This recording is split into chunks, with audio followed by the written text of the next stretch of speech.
F3 is waiting orders to move again. Even though there's such a short track, this is the track that actually came with it. It's Bachmann Easy Track, and a John Deere Bachmann, as I've stated before, an EMD F3 diesel, A and B units, just DC. There's no DCC at all. It is just a straight DC HO railway. Obviously, the track that the Lionel 1225 is running on is Lionel Fast Track, and I've added a few sections here and there. And currently I'm running 031 curves with no gradient whatsoever. So given that I don't have professional equipment, this is what we have here. But anyways, on to the details of the locomotive. Shown here the finer things like the whistle, even though it's not prototypically correct. It is in the incorrect position anyways. It is broken off, as well as the supports for the handrail here. There's one missing here, and I believe two on this side, if I'm correct. Yeah, those two are hanging on right there. Now I apologize that the engine is a little bit dusty, but I'm not really complaining. It gives it a little bit of a weathering kind of look to it. And this is Lionel's original release from 2004 of the Polar Express ready to run train set, the O gauge set. And that's bugging me. There's not very many features on this. This is definitely not a Legacy or a Lion Chief model by any means. Really, the only outstanding features are, and I'm actually somewhat impressed by a ready to run model. It's somewhat detailed.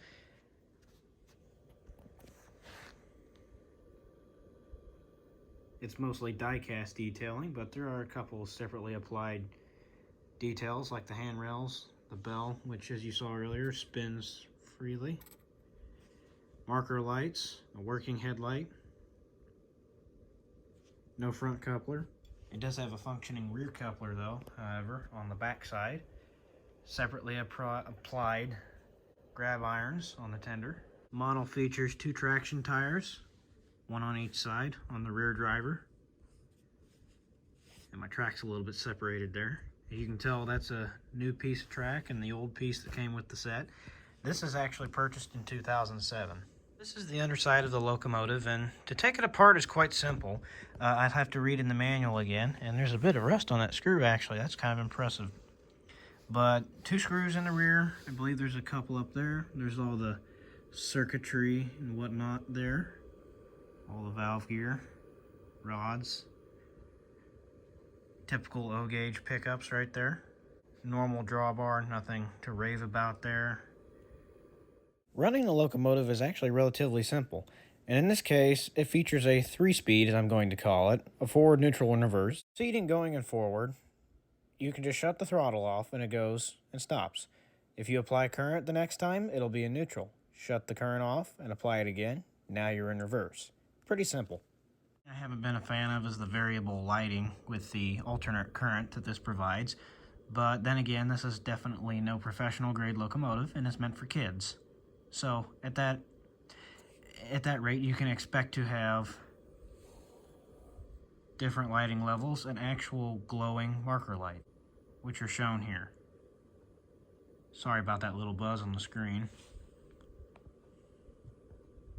Thing I neglected to also mention before this video ends is that this has a mechanical whistle instead of an actual sound pack. Basically all it does is you apply current with the bell button for some reason instead of the whistle button, and it'll activate the mechanical motor engaged whistle for probably about 5 seconds, which I'll show you now.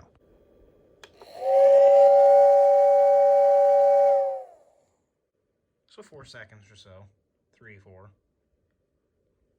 And then back here, you're working O-gauge coupler as per usual. You back into something, the knuckle closes, and you should be hooked up in theory. Pull down on this, or there's a little tab on the side over here. You can do it by hand, or the rails I actually have a piece of track that you can trigger with a button, and it yanks down on that and essentially pulls that tab down and releases the knuckle. Pretty simple.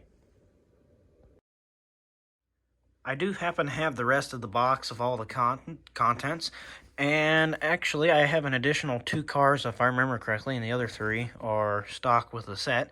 But obviously this box has been modified, and it is the original Polar Express box with, that's the track back there that triggers the connectors or couplers. But I can go over this if I have to in the later video, and I actually am still missing 2 of the coaches that come with this thing, and I'm in search of those, which I think not Lionel still sells them new, so I have the ability to purchase those before they quit making them.